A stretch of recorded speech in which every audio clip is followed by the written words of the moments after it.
can this be accomplished? I know you're all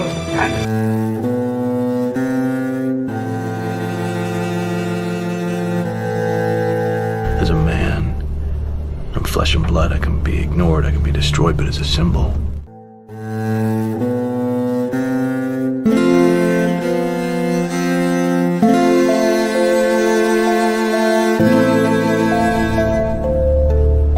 as a symbol, I can be incorruptible.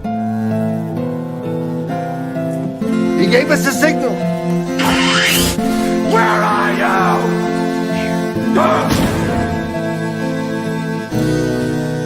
Something elemental, something terrifying. Hey guys, and welcome to episode 5 of Cavecast, the Butler and the Cop. And today we'll be discussing probably Bruce Wayne's two oldest and probably most significant friends in the Batman mythos. And with me, as always, are my panelists, Mr. Drunken Emerald Arrow. How are you this morning? Doing well. We're ready to start talking about the Butler and the Cop. That's my favorite band, by the way, Butler and the Cop. Yeah, no, they really got it together by their third album, and yeah, you know, they found their voice, they knew their style. Right. It's Right. reggae. Get over that fusion. experimental phase, you know. Yeah. Right. It's that rock fusion reggae sound is just perfect with the heavy metal. I mean, they knew they got it together. They're one of those bands too, where like I can immediately hear like the first like 3 seconds of a song, and just from the the effects on the drums, I was like, oh, this is the Butler and the Cop. You know, this is one of theirs.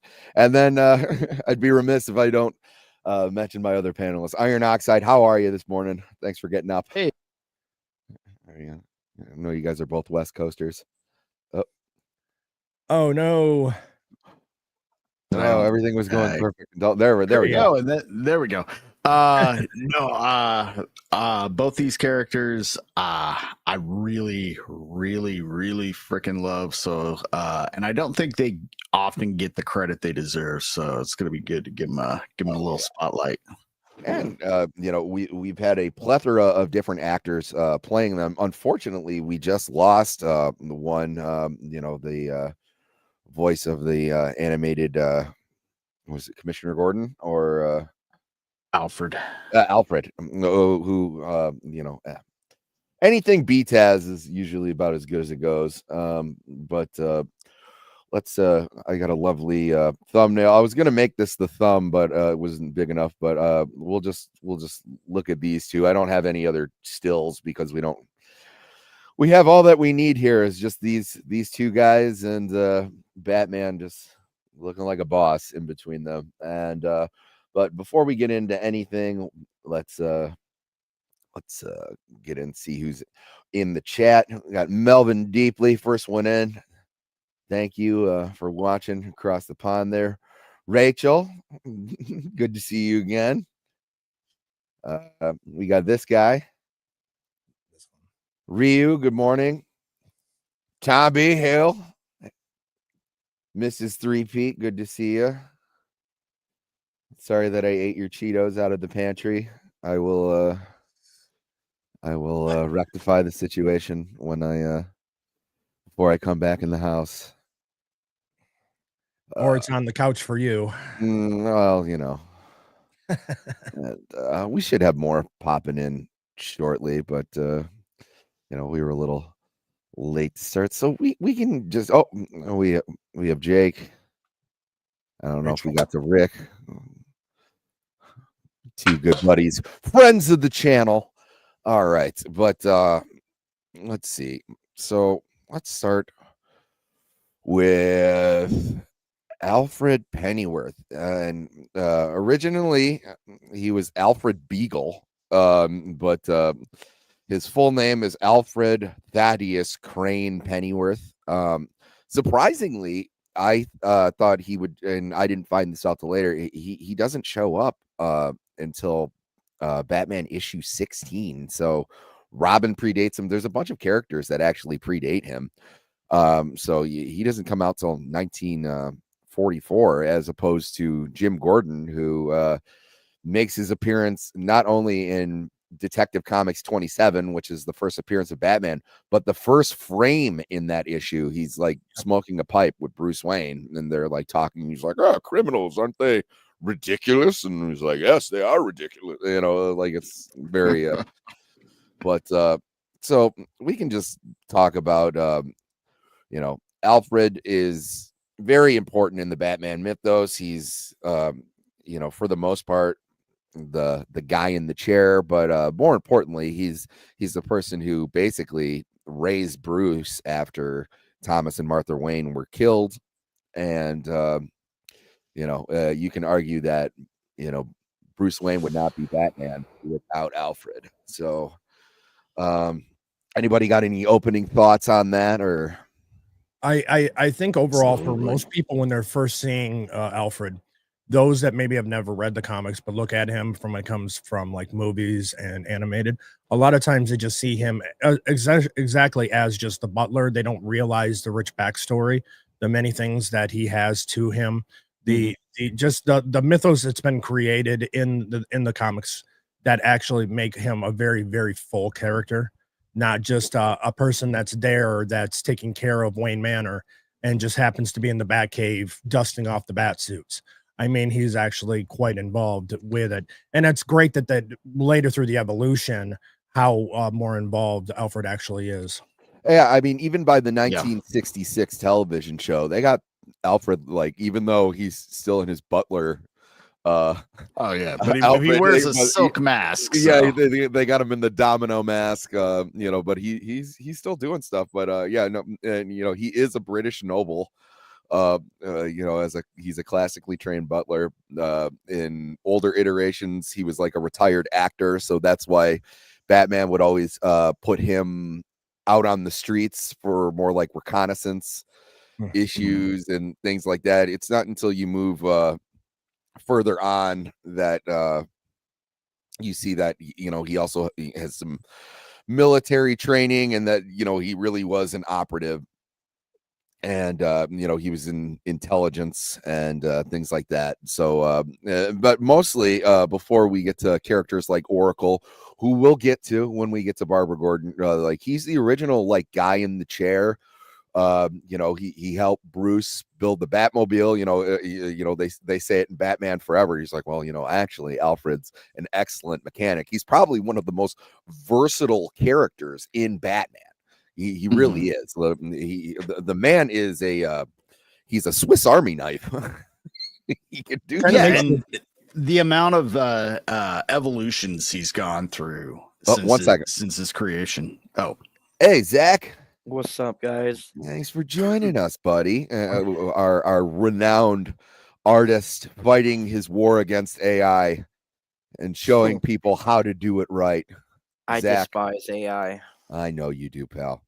But it's good. It's good for quick thumbnails. How else for my news show can I have Malcolm X and Martin Luther King, have party hats on and celebrating around a birthday cake? Although I use the like real AI, I don't try to say that it's art. And I don't go, hey, look what I drew, or try and sell it. I just need it for a thumbnail. So is that okay with you? Is that I mean, as much as I love you, I hate AI altogether. So That's even fine. if somebody's using it for a quick thumbnail, it's I go and I think to myself, I'm like, hey, go pay an artist to go ahead and create that if you really wanted that image. okay? But I need it within 3 hours, Zach. No, it's where I stand towards AI. So it has nothing towards you. I was hoping you were going to give me the A word pass, A for artist. I can't give that pass to anybody, because every time things like that get used, potentially artists are losing any future gigs and whatnot. So okay. Well, I want a commission from you. I want Martin Luther King, and that's still my favorite. My favorite thumbnail that I ever made was for the start of Black History Month. I had Martin Luther King and Malcolm X both with party hats on in front of a birthday cake, and I said, "Happy birthday, Black people!" And And I double checked; it wasn't racist. It was just. I asked a couple people, and they're like, "No, it's just weird." And I was like, "That's what I was going for." So, we had that going for us. And also, I just noticed something that I need to do in order for this stream to be.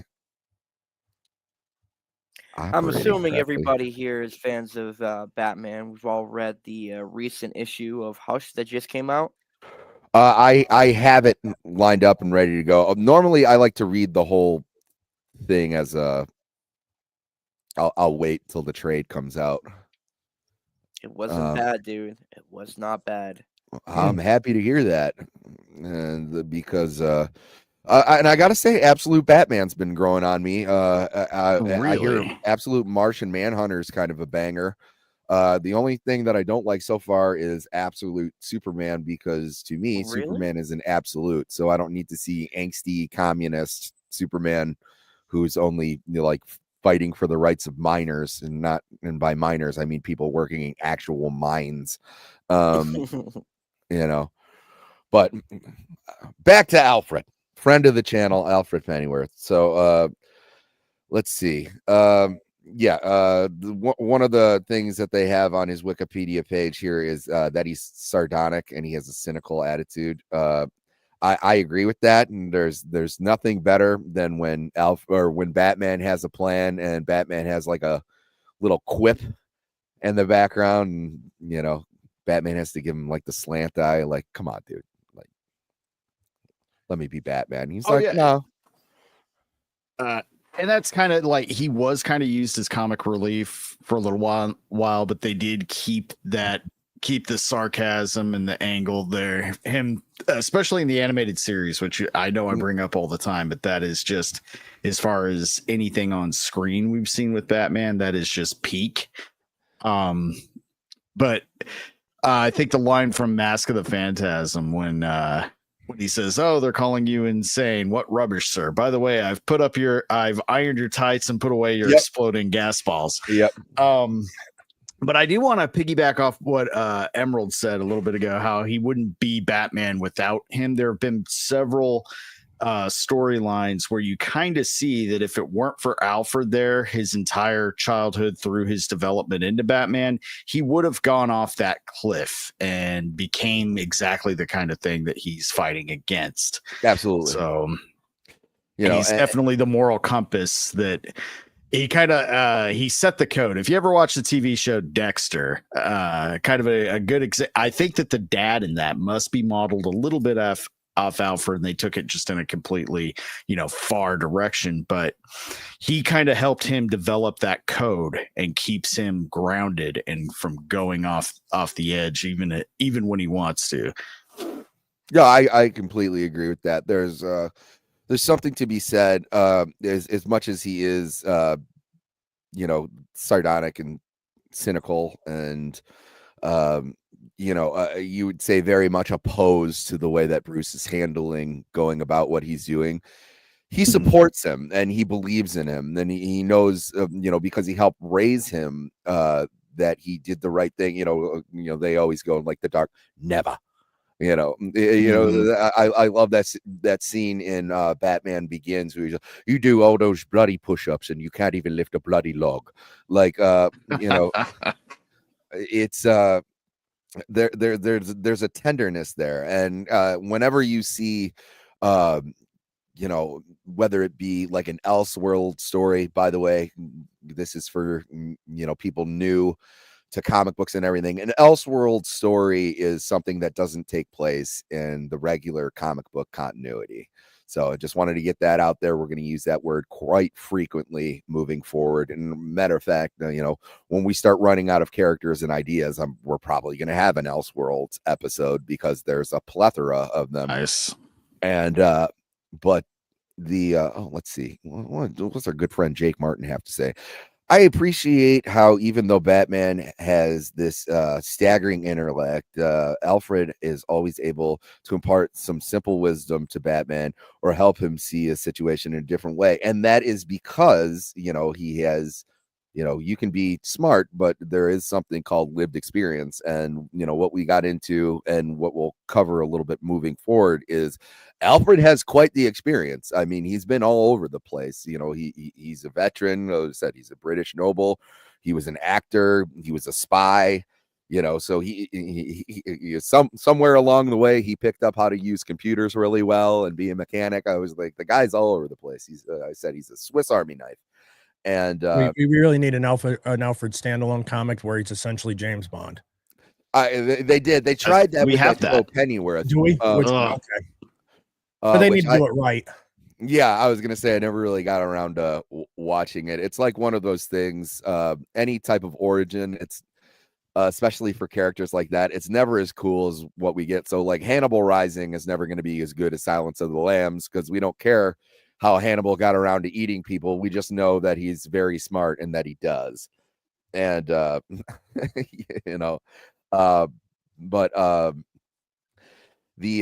the main thing that I really want to impart about Alfred what I was saying, so in any future telling of Batman, if you're in an Elseworlds where it's an older Batman, there's always going to be a scene where he's sitting by Alfred's grave, like, waiting for some advice. And even some I've actually seen where he's sitting in front of Alfred's grave. And and sometimes, if you guys have ever lost a family member, you might imagine what that person says. And there's even like a ghost of Alfred, going, and it usually is, Jake said it well. It's like this simple impartment of wisdom where it keeps Batman centered, it keeps him grounded, and that's one of the reasons that we love him. And like I said, he's kind of a sarcastic asshole, and it's great.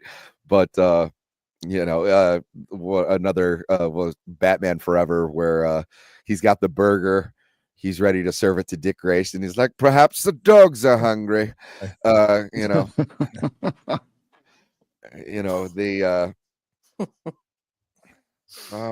really not much. I know in the main continuity, Bane had killed Alfred in 2019, but just like every other thing, and he stayed dead till very recently. They just brought him back. Let's see. Oh, Joker Boy. Massive mistake. How did he bring him back again? I'm assuming they reset the continuity. I'm still a little behind. I haven't actually gotten the City of Bane yet. But Joker Voice says, saying that the comics for characters like Alfred and Jim tracks, I've always found them rather boring and annoying. So, in all honesty, why is it such a bad thing? Because it's kind of like the Aunt May thing to Peter Parker. She's eventually going to die. We all know it's but you don't want Bane to break in and kill him either. You kind of want to go. But out of all the villains, and excuse me, out of all the villains, the only two villains I really could think that can pull that off would be either Bane or Joker. So obviously, we've gotten a lot of Joker stuff. We get it constantly. We don't really get that much awesome Bane stuff outside of the Nightfall and Night Sense. So God, I can't wait to get to our episode when we cover Bane, because he is one of the most misused villains in the arsenal. I agree with that, Zach. You were completely correct on that. Right. So okay, so what if Bane finally got the one up on Bruce, and he finally, he's like, I'm going to teach you a lesson, and you're going to know what real pain is like. And I know that, physical pain, that wasn't doing it for you. So let me give you another one. And he kills Alfred, right? So I feel like that would be an awesome way to go ahead and do a proper send-off to Alfred by creating such an emotional impact to Bruce that's going to really catapult him off the deep end on how to handle crime fighting moving forward. And I agree with that, but it's one of those things.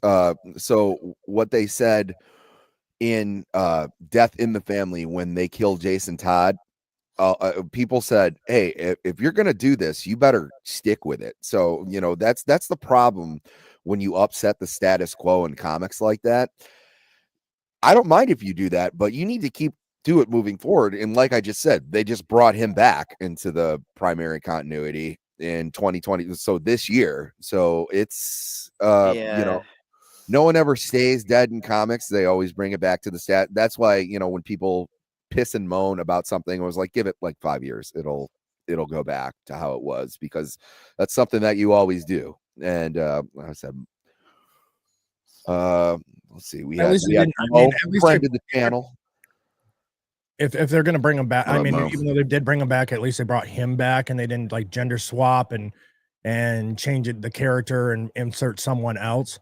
Oh, this is Alfred's niece that happens to also be a black African descent, and she's now a feminist that's in that position. I mean, at least it's still Alfred.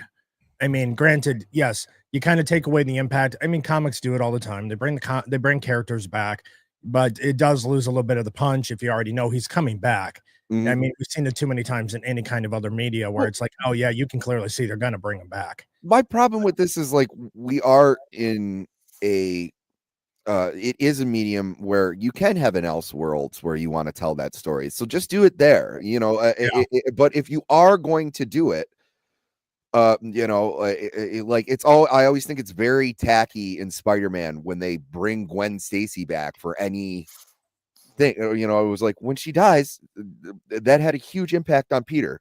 Let her stay dead. I know we always gravitate back to Spider-Man as well, but I mean, the guys are part and parcel, where they're flagship characters for their said comic book company. So I mean, there's things that impact. It was like, and when they brought Jason Todd back, spoiler alert. Wait, what? I know, but they had to do it in such a manner where they handled it correctly, and they gave the character a change. I mean, it took Superboy Prime, like, basically punching reality to, like, offset these certain things. Although I do kind of like what they did in the movie, where it was like they just threw him in the Lazarus pit. I prefer that origin. Oh, you didn't like the insane Grant Morrison metaphysical? I mean, it was fine, but I always like a more grounded approach to anything with Batman, if they can pull it off, and especially since it was so simple and it worked with all of Batman's basic continuity and his established villains like Ra's and everything else. So, Jason Todd's definitely the exception to that. I normally cannot stand if they kill off a character that's supposed to mean something and have an impact and create stakes that, And Mo Zamboni says, I remember the death of Superman when I was in 6th grade. Us naive kids didn't know he was going to come back. And it was like, and if you look, they had that very long, convoluted story arc on how they brought him back. And then, he wasn't really dead. He was like in a Kryptonian resting, regenerative slumber, or whatever you want to call it, which, don't get me wrong, when I was a kid, that was fine, because the death of Superman, Nightfall, that's when I was getting in everything. I was like, I think the one that resonated with me most was probably Emerald Twilight and what happened to Hal Jordan, where it was like, what happens when this city that you protect just gets completely blown up, and then his whole journey becoming Parallax. But what a wonderful way to introduce Kyle Rayner, who took up the mantle. Even how they had Wally West take over for Barry Allen in Crisis of Infinite Earths. I was like, this is the proper way that you pass the torch. Not unlike what they did with, they're going to try and do with Spider-Man, where, hi, I'm the Spider-Man in another dimension. Why don't you retire? And it's like, no, the reason Miles Morales took over in the Ultimate Comics is because Peter Parker died.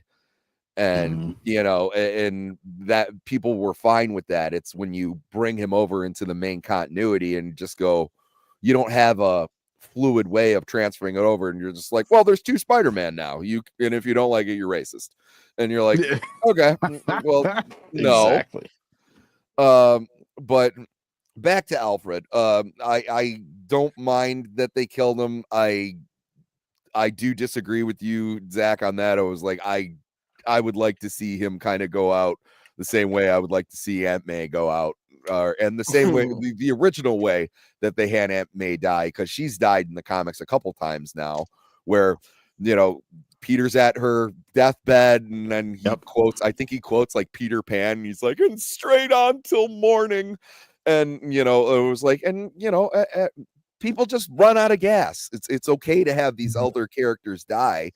But if you're going to have him brutally killed by someone like Bane, you keep him dead and you keep Bruce upset about it, because this will be the second time that a father figure was brutally murdered by someone that should have a very negative effect on Bruce.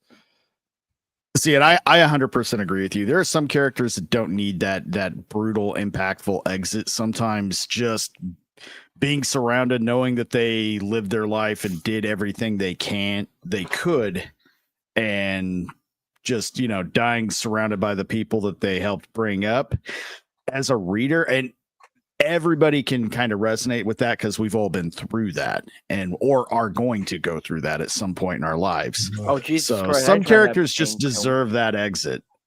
I trying to have Bane break me. Like, what? I'll say this too, why it's important that Alfred just kind of go off on old age is because Batman, and same thing with Spider-Man too, he already had someone tragically taken away from him. He already had characters like taken away from him. If you have Alfred have like a natural death of just being an old man and just going of natural causes, it's not something that you need to avenge. It's not something that should have this negative effect on Bruce. He can finally learn that death can be a gift and be a wonderful thing, where or not a wonderful thing, but something that it's inevitable. You can't save everybody. And also, if you don't have these negative memories of like when he got brutalized and strung up in the cave, or actually I can't even remember how Bane kills him. I think he might breaks his neck in front of him. Yeah. Okay. But you can have those moments where Bruce is, sitting looking at the grave asking for advice, and you can have almost like a peaceful reminder of this is something that he would say, just not, like kind of a Jacob Marley type ghost coming up and going, you need to change out. No, it's just like, this is what I would have done, and remember this, and think about that time where you fell off of your horseback riding when you were 10, and I mended your ankle and I gave you advice. And it was like there's things like that Bruce needs, so everything that Alfred stood for isn't tainted, because you don't have to avenge him. And that's I think that's an important thing to bring on. It was like, same thing with Aunt May. I was like, when she gets brutally violated, or just, and I know they had to do it in the recent movies where because they didn't have Uncle Ben, so when Goblin kills Aunt May, that's now something that he has to avenge.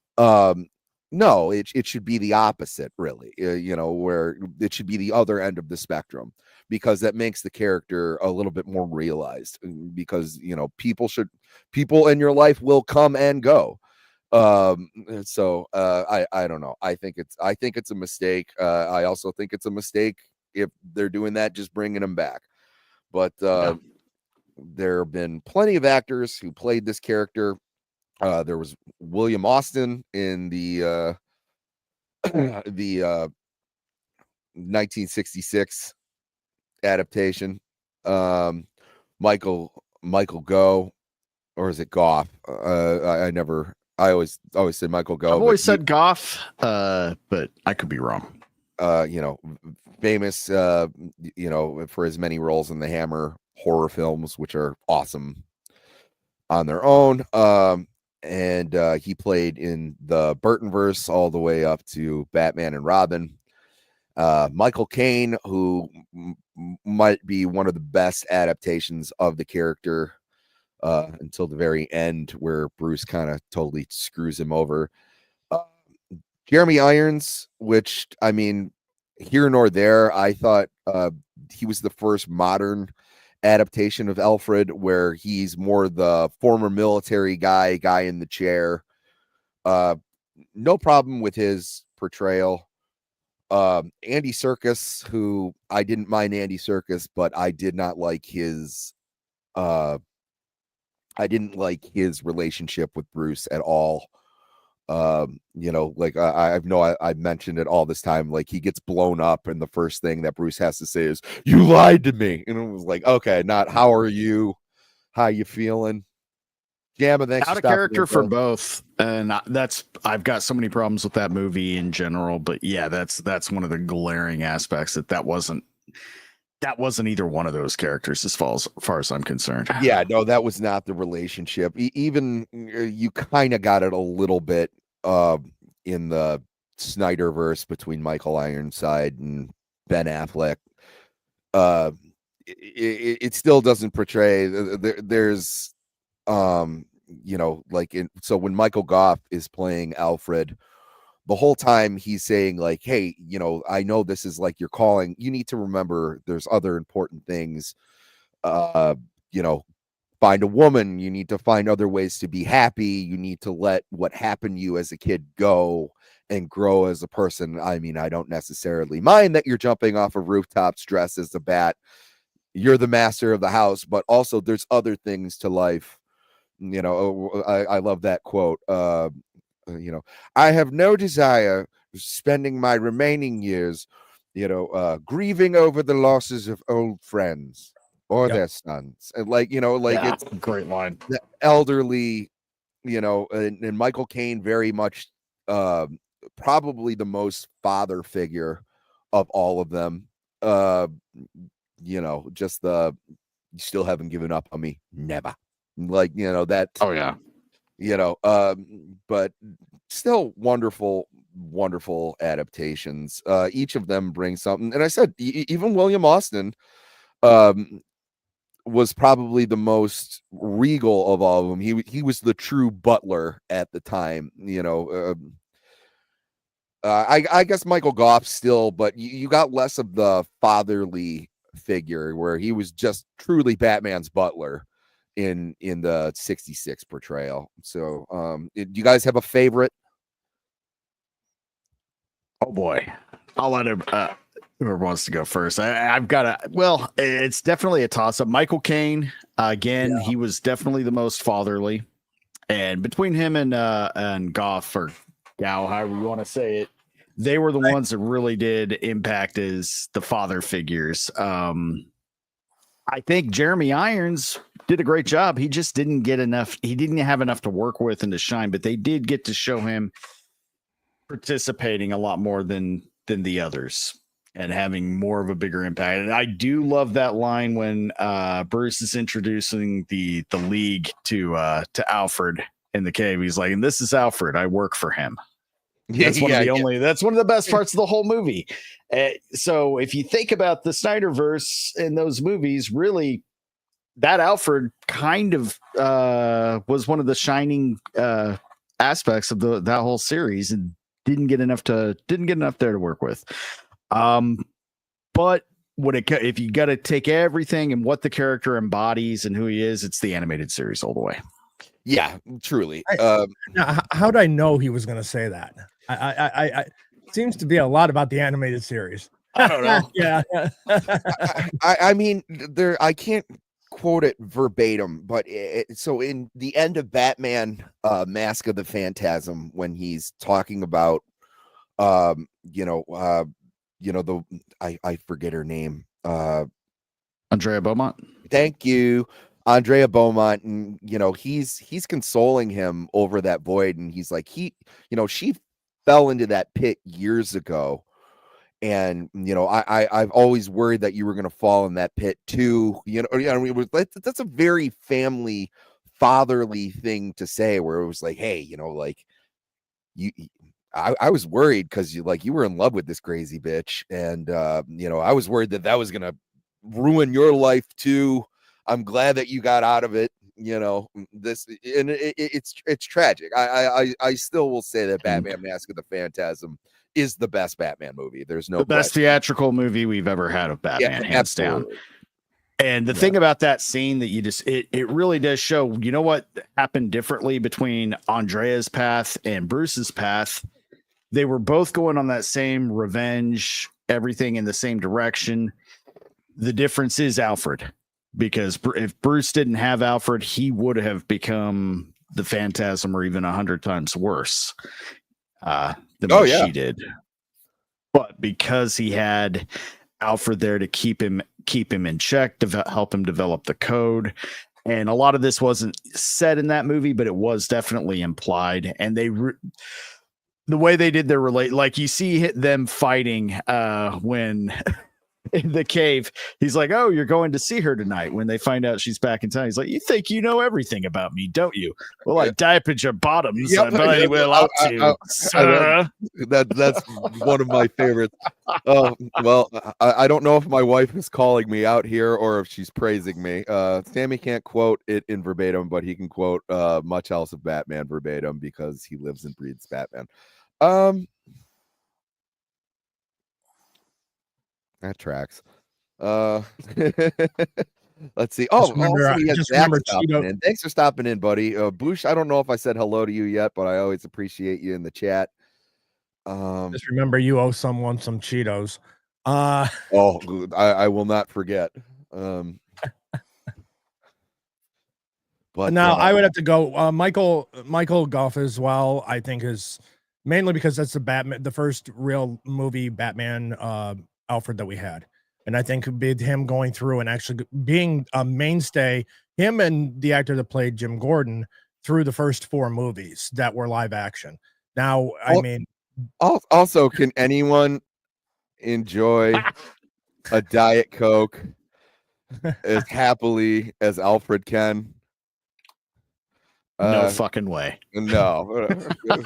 the way that he sips that Coke at the end of that commercial is just, I've never seen anyone enjoy anything. It's just I was like, it's okay, it's not that great, bro, but another Alfred I just thought of that actually did a great job.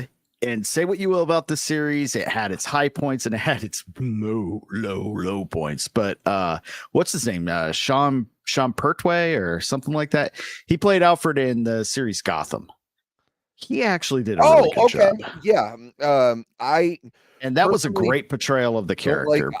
He's probably one of the only characters in that show that I was really okay with. I have a huge problem with Gotham, and I'm sure you guys are all gonna agree with me. It was like half the guys they introduced, I was like, so you're gonna tell me these, by the time Batman actually becomes Batman, some of these guys he's gonna fight are gonna be like 30 years older than him? Exactly. You're gonna tell me he's gonna get down when the Penguin's gonna be like pushing 60? I don't think so. Old man strength is a thing, but like it's not when you're shaped like Oswald Cobblepot. Okay. Well, Penguin, I can see. It's the others I had a problem with that are supposed to be more on the physical level of Bruce by the time he's in his prime, if not, a challenge for him. Or it was like Penguin always has everybody when you were a kid, right? It's not more like, oh, hey, I heard about you. You went to another fucking high school. It was like, no, I ran into you. No, we had a whole, but there's a couple other good ones. I think it was in Batman Superman Apocalypse. I like that movie where he says a line, Batman says a line, he's like, "You're not gonna let me go to work," and he's like, "No, not until you've had a meal and 8 nights bed rest, plus you're getting blood all over my nice clean floor." And like, that's Justice League Doom. Justice League Doom. Okay, yeah, which is another great portrayal. That's one of my favorite animated films, actually. It's a good one. Mine too. That was when they were on that winning streak, man. Everything they were putting out was solid, good storytelling, animation, everything. The Apocalypse one. You had and I'll say too, Justice League Doom, probably the best portrayal of Bane that I've seen ever.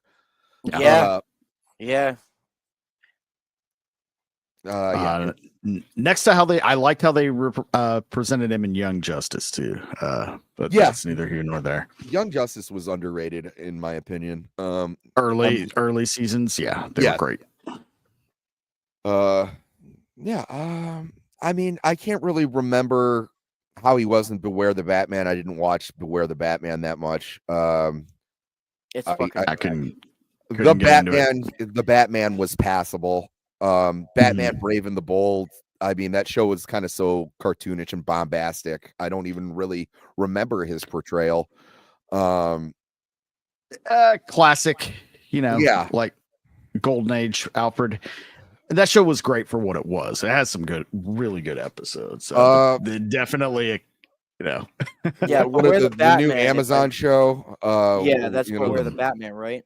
Or everyone got down on like pudgy Alfred. From what I recall, Alfred in his first couple iterations was just a pudgy guy in a tuxedo. I just hated how he kept calling him Pennyworth. If you were gonna call him Pennyworth, you should have called him Beagle, because his original name, he went by Alfred Beagle. So if you're gonna play it that dead nuts, which I mean, we can go into the problems of that show, where it was like, we're gonna play it like it's the 1940s, but we're gonna have the social hierarchy of the 2020s, or we're going to look at it through that moral telescope, which I was like is always a poor idea. Which there were things that you could have done where I was like, I have no problem that you made Montoya a lesbian, but you shouldn't have her like openly kissing people on the street and in restaurants. If you want to have her like in hiding and going like, hey, I'm going to lose my job if we get caught, that's fine. I'm not going to argue that lesbians didn't exist in the 40s. I know they did.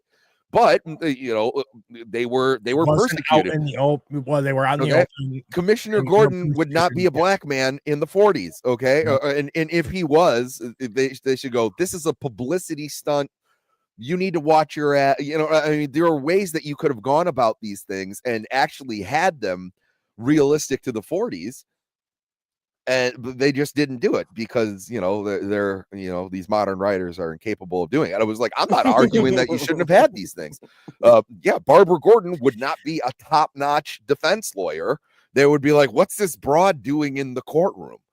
It was like, go get me a coffee, black, and some cigarettes, hon. That's just how it would go. But I think we got Alfred covered. Anybody got plenty of that? I've seen plenty of episodes of Mad Men. We know how women were treated in the 50s. Yeah, I'm not, and that's how the tone they should have used if they were going to go in that direction. I'm saying, and one of the reasons Mad Men worked so well, and even women liked it, because like never give a woman an excuse not to talk about how they've been persecuted throughout history, because they will. I was like, ladies, I'm sorry about the Salem witch trials. I wasn't there. Okay, but like to have characters like I said, like Commissioner Gordon, Montoya, and Barbara Gordon in these roles, 20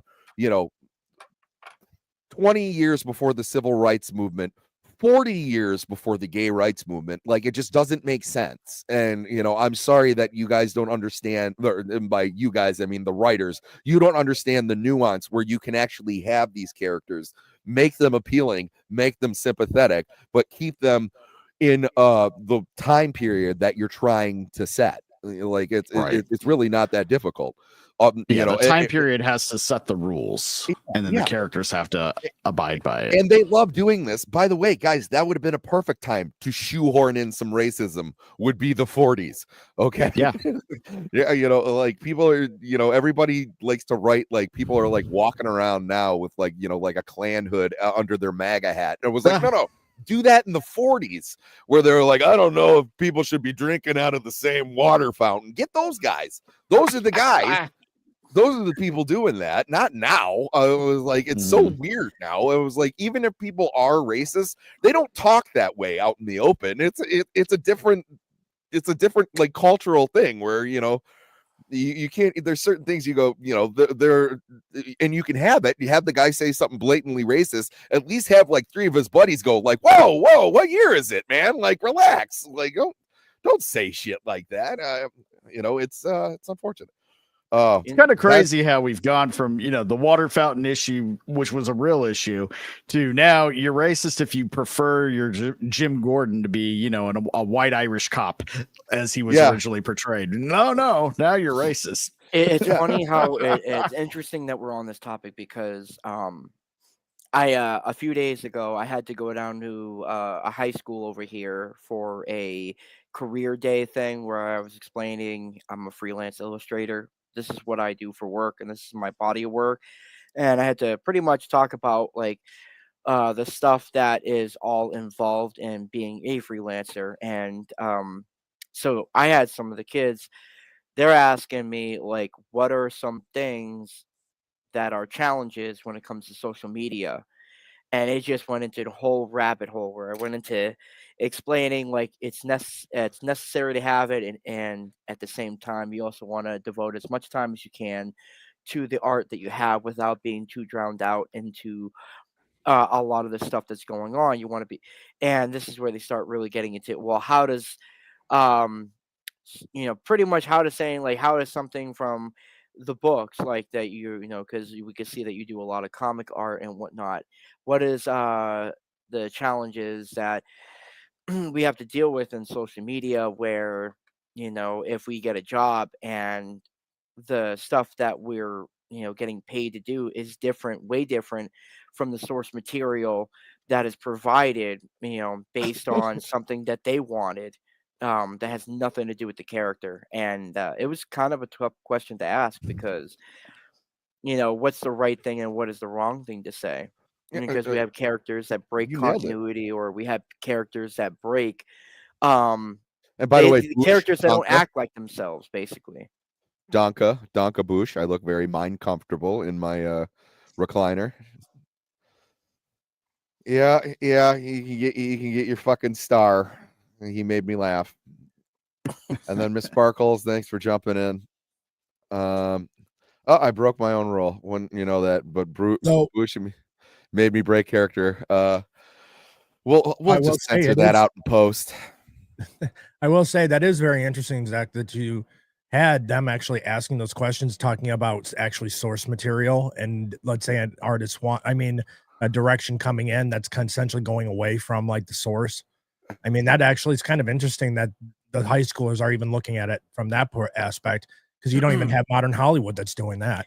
Yeah, I like where this is going. I think we're just going to push Commish back to next week because I didn't know how long we were going to be able to go on Alfred, and I'm going to have to wrap up in about a half hour here because of a scheduling thing. I think if we can get this much out of Alfred Pennyworth, we're going to get a hell of a lot more out of Jim Gordon. So like I undershot it. No problem, man. I love both these characters. I could spend 4 hours talking about each one separately. So so I'll also have to change the description in the show, but we can just put part 1. Yeah, and I'll it'll be Return of the Cop. Real quick, I mentioned that piece of shit Gotham show, which had some highs, Alfred being one of them. Another one, do you remember Birds of Prey? Only lasted 1 season. Yes. Yeah. I think is that Ian Abercrombie as Alfred was great in that show. I don't remember it well enough. All I remember it's kind of a guilty pleasure. It's silly. They had a good looking Joker, and I believe they had the Batman Forever suit. They did. In that's all I remember. And in that one, the women in the Birds of Prey were actually all attractive and dressed, comic accurate. So, for the most part, well, we got Joker voice going into lore of Roman of the Empire's channel. There's very few people who can get into the raw sexual magnetism of Albert Finney. Thank you for remembering that. He just walks up. But there's so much that this character has to offer. And I don't know why I would have any problem jumping forward, but even his relationship with the Robins are important, and it's different with each and every individual Robin, where, you know, with Dick Grayson, very, very much so like he is with Bruce. With when you get down to like Damian Wayne, it's a little less fatherly and a little bit more grandfatherly. Yeah. And he hated Damien in the beginning. yeah, no, when he first came around, because everybody hated Damien when he first came around. Tim Drake, I think he was just utterly impressed with him. Tim Drake was like my Robin growing up, and you know, I think is the smartest of the Robins. He's the only one that Ra's al Ghul ever called detective besides Batman, you know, which, you know, says volumes about his intellect. And I can't really remember how he was with Jason Todd. I assumed he was like, you're not as good as Dick. They had a great relation. He Did they? was really, really trying with him, and even when he came back, he was still one of the ones that was more open to, See, you know. I remember how he is with him as Red Hood. It's just a lot of those comics that era. I was never really a fan of Jason Todd Robin. Never know what he was. Yeah. Honestly, I think Damian was a better, like Jason Todd was the most insufferable Robin we got. And I know this ain't a Robin show, but there's a lot there to unpack. Oh, but you gotta think about the timing aspect. Is so not just it's the timing and the storytelling that was going on at that moment, I think, is what really affected Jason Todd. Here's why. Because very quickly, you had Batman Year One that just came around the corner. You had Death of the Family that came out not long after that. That, you know, was the result from it. You had stories where you had all these characters that were from the Silver Age as villains making a comeback headstrong into that issue range, where Robin wasn't really necessary. It was Absolutely. just Batman at that point, and they just kind of forced it, and this is why everyone, for the most part, didn't like it. Not to mention, just kind of like, oh, you stole my tires. Let me just make you Robin. Well, there's something to well, also, you know, the significance is where he stole the tires is, you know, Crime Alley. But I like what you were saying, and that's one of the reasons that Batman has had so much stay power is even you get these wacky characters from like the late Golden Age all throughout the Silver Age who kind of stayed quirky through there, and then all of a sudden when you start getting into the Bronze and the Modern Age, they get this enormous glow up, right? Like Mr. Freeze and the Penguin are probably two of the best examples where, you know, you have this drive for Mr. Freeze that you know he didn't have before. He was just a guy with a gimmick, and you know he wasn't as cool, pun intended, as like Captain Cold or you know, something like that, and all of a sudden you give him this aspect about trying to save his wife, and then he's way cooler. Or you have the Penguin, who's just this weird guy who wants to steal things that are shaped like birds and everything about him like birds, and then all of a sudden you got this member of, you know, Gotham's elite families who can't get respect, has this enormous chip on his shoulder, and is this, you know, completely affluent crime boss and probably one of the best criminal minds in Gotham City, a glow up. But on the other end of that, you had these characters, and I always like to refer to them like, so Jason Todd, when he came back, you know, because Dick Grayson was getting a glow up of his own, even though like I don't really like the original Nightwing costume. It's very disco.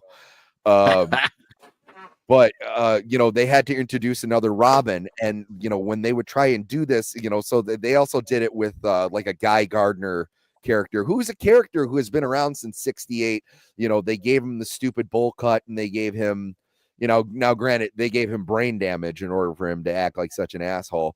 But what they did was it was like, this ain't your father's Robin. This ain't your father's Green Lantern. So, you know, like, this Robin's going to push the envelope. This Robin's the bad boy. And you're like, okay, well, I don't necessarily like that. I don't necessarily need that. And if you want to write that in organically, that's fine. But, you know, there was a void when Dick Grayson left, and that's fine to be filled. But like, you had this red-haired kid who's, obviously a troubled boy. And then you have this billionaire. He's like, okay, you can come live with me. You got to dye your hair black because we need to keep the continuity going. And we don't want people thinking that there's like a different Robin. It's very strange how they handled it, especially pre-crisis to post-crisis is when you saw that, because pre-crisis Jason Todd is just a carbon copy of Dick Grayson. And then all of a sudden you got this, well, we need to change the continuity, this ain't your daddy's Robin. And you're like, well, thanks. I hate it.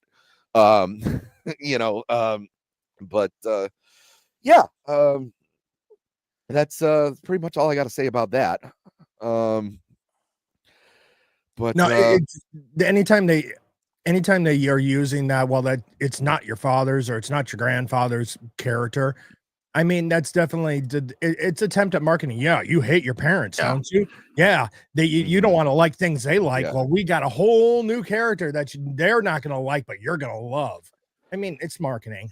It is marketing, and they try to do that now, but it's just they do the same thing every single time. It was like, we're going to make him black and give him the bloomin' onion haircut, or or it's just this character secretly had a daughter, and we're just gonna have him pass the mantle to her. It's so predictable. Or they do it to an existing character, like what they did with Tim Drake, which is unforgivable. Yeah. Well, I love that. That's why I always say it always goes back. So with anything where they make a big jump like that, they didn't make him fully gay. They made him bisexual, because eventually when it goes back to the status quo, he can go back to dating. Spoiler. Which I was just like, oh, come on, don't do that to Tim. But I was gonna say any major. I think we covered all we really need to cover on Alfred here. Let's see. I think I can. Well, briefly, besides Michael Goff, the other good. I hate saying this. I really do hate saying this as for Alfred's, but I got to go animated series as well. Yep. Okay. And so this is how Alfred looked. So anyone who had a problem with pudgy Alfred in that story, or in that series, I was like, well, that's probably one of the only things they got right in that show. But I mean, they knew even at the time that design didn't work, and they eventually made him more of the posh, thin kind of British guy that we've now. That's who we think of when we think of Alfred. Yeah, they turned him into Sherlock Holmes eventually, which is fine, but apparently, he was always kind of a retired actor, intelligence agent. So the reason he became a butler is it was his father, who was also a butler. It was his death wish. His father was identified as only Jarvis. He wanted to carry on the tradition of serving the Wayne family. So he's like, Alfred, stop being this awesome kick-ass spy and make this rich Dr. Coco. Right. Well, I like to play that he was security. While he was their security. Makes the most sense. Yeah. That's why Batman Earth 1 origin story for Alfred worked so well. Thomas Wayne was a medical doctor when they were both, serving. That's how they met. He called on Alfred to be part of his security while he's campaigning for mayor before his assassination.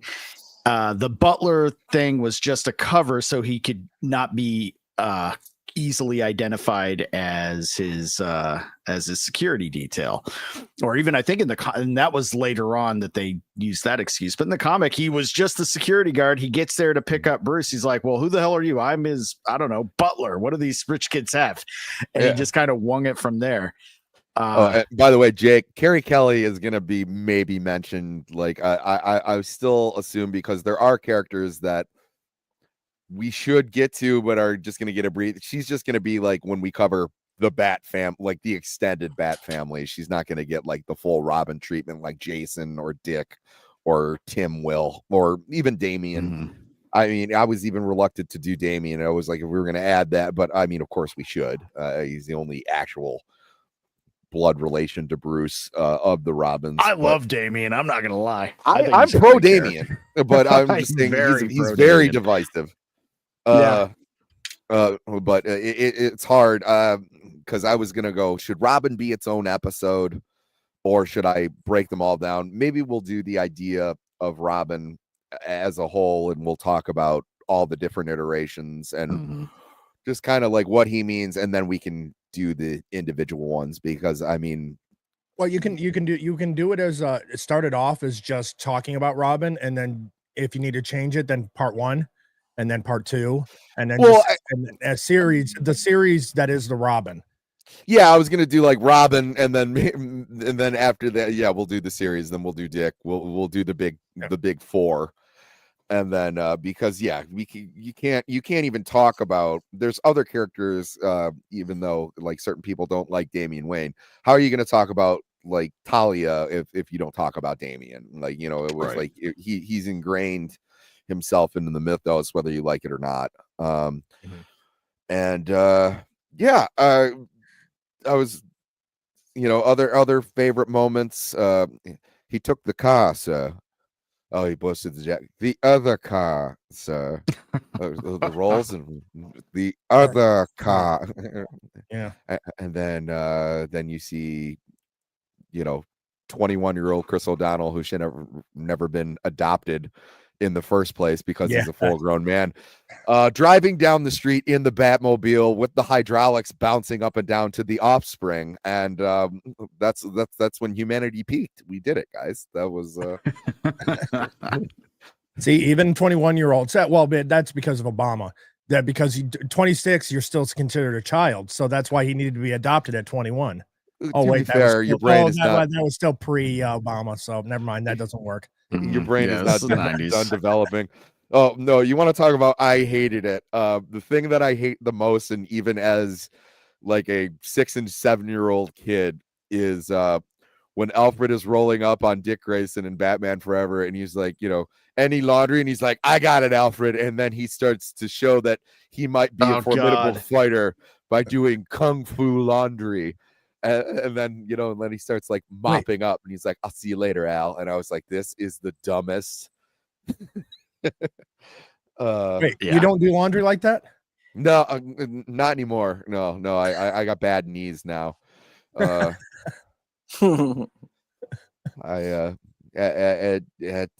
at one point in time, yeah, that's the only way I would do laundry, because, you know, you can dry them out a lot faster.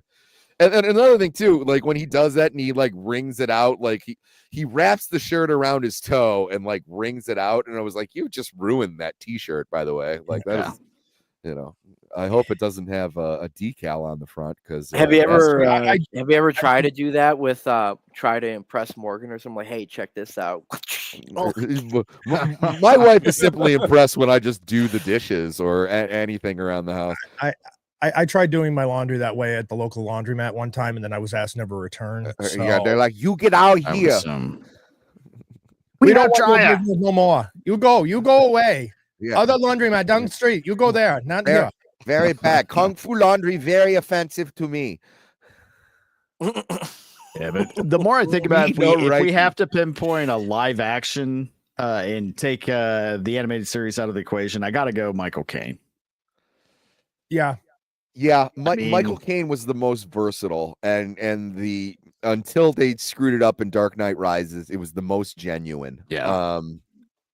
You know, even in that stupid move where, you know, or he, you know, they have Alfred like, one day I have this fantasy that I'll be in this very specific restaurant, and I'll lean over and you'll be completely, you know, that scene where he's in front of the Wayne's graves, like, I failed you. You trusted me. And I was like, oh my God, it should have never gotten to this. No. But even though you can clearly see that he already, I mean, and then in the last scene where he sees him, and it's like he knew. So it does kind of feel I don't like that ending. Just because there's some people who pose that's actually just a fantasy of Alfred, that didn't actually happen. No, I call bullshit on that. It was Yeah, definitely. Yeah, that was not. And I think like a lot of things, Warner Brothers is going to get desperate enough, and they're going to throw a whole bunch of money at Christian Bale, and they're going to try to do a sequel to it. Yeah, the only thing that would have saved that movie is at the very end. When he's taking the bomb away, is if Batman would have looked in the camera and went, "Some days you just can't get rid of a bomb," and I was like, "Oh, that would have been perfect. That would have been amazing." We need him carrying that bomb running down the pier. Yeah, I'm working on editing that now. Where what's his face? Adam West. No, where the guy who plays Robin in Dark Knight Rises is like, "Get down, this is the moment," and then he's running around. Some days you just can't get rid of a bomb, and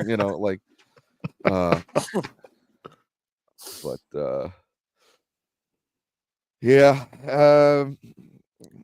I mean, I think there are good ways to do Alfred. There's bad ways to do Alfred, but you can't really have a good balanced Batman without some sort of reference to him. Like I said, if you want to kill him off, that's fine. You should at least establish that he's there, and I don't think he necessarily has to get brutally beaten or anything like that. I think he could just be an elderly man, and it's his time to go. But we'll throw this in there. Every poo-poo is pee-pee time, but not every pee-pee is poo-poo time. Huh? You ever think about that one, Mr. Batman? Huh? No reason in particular. I just like that. But I think we can wrap it up here. We did a great job covering this character. There's not a ton more I could say about Alfred Thaddeus Crane Pennyworth. I really like the Silver Age. The Silver Age Alfred is really probably one of my favorite comic iterations of the character. So, I mean, I always loved the classic detective stories, because Detective Comics and Batman, they were doing the comic covers would have this like 10 by 10 square on the bottom right, and they would have thrills, chills, spills, and then they would have like the thing. It was like a time that comics were doing that style, and some of those detective stories at the time were really, really good, and Alfred came out as a huge supporting character with that. He had a lot of good dialogue in those scenes. And Jake nailed it. That's the only way I can do my Michael Caine impression, is I have to end it with and you'll be sitting at a restaurant the size of a tangerine. That's the you have to add in the tangerine, or otherwise I just sound like a regular British guy. Man, when that tangerine video dropped, that was just yeah. Oh my God.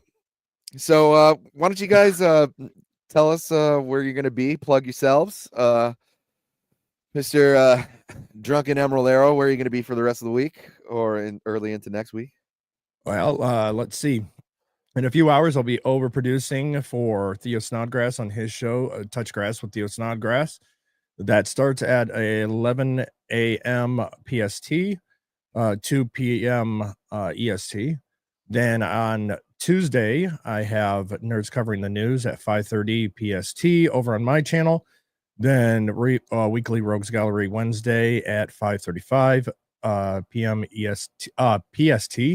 And then back for, Friday is the Insert Title Here show, which is at 9:30 PST. And then back here for Cavecast. Absolutely.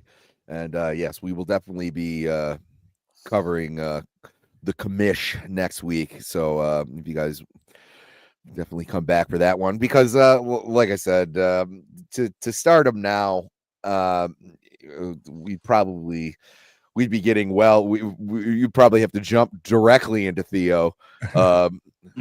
So, and then Mr. Iron Oxide, where are you going to be, brother? What's up, man? Right after this, I'll be joining Emerald over there on Touchgrass on Theo Snodgrass's channel.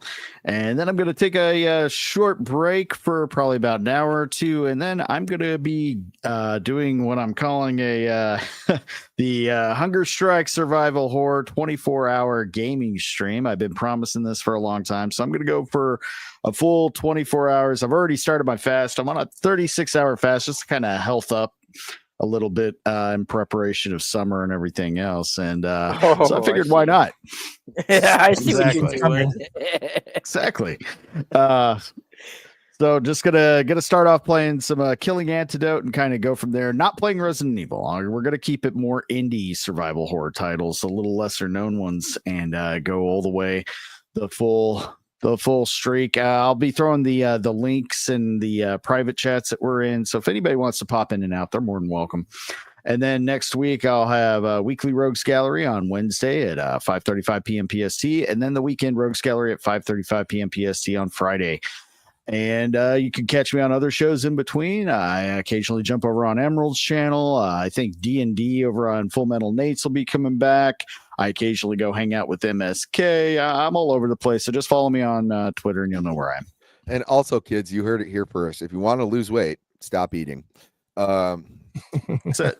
It really is that simple. Hey, I gotta get. You want to know what? We're heading to Vegas. I probably should do that too, so I'm ready for my bikini weather down in Vegas. Damn, you going Yeah, to Vegas? I expect you to. We're about to all see each other. Let's go. Yeah, I'm looking forward to that. I don't care. I'm married. I'll walk around with my beer gut hanging out. It's fine.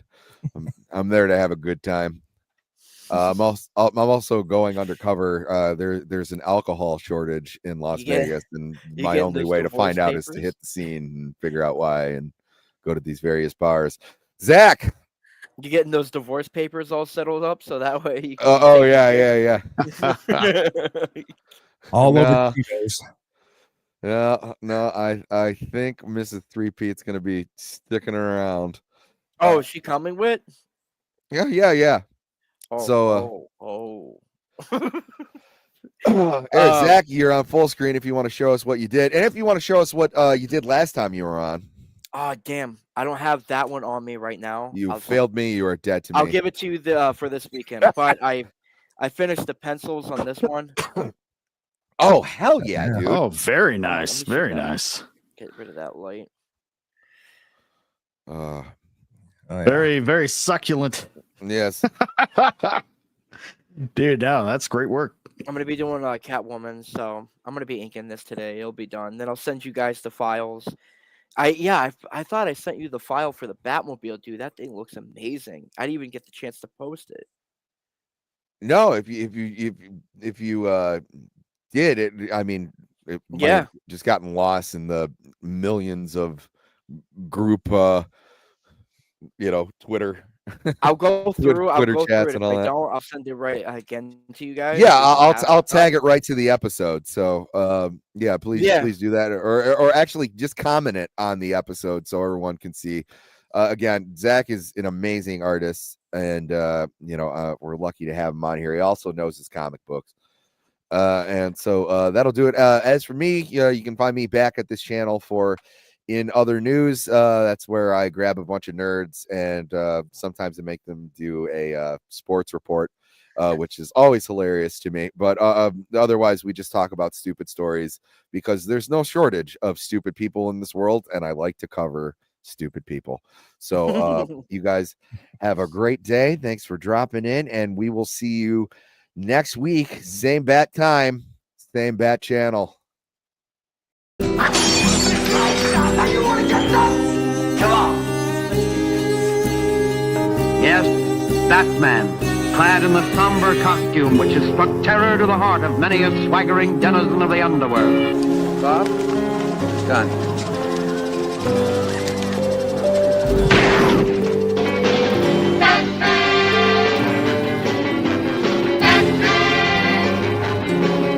Holy CinemaScope! Holy miscast Batman! Holy movie mogul! Holy clever cliffhanger, it's Batman.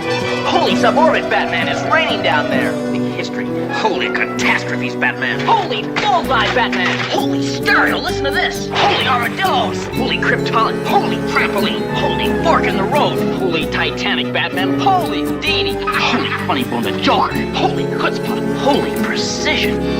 Come on, Worth. Tomorrow, same bat time, same bat channel.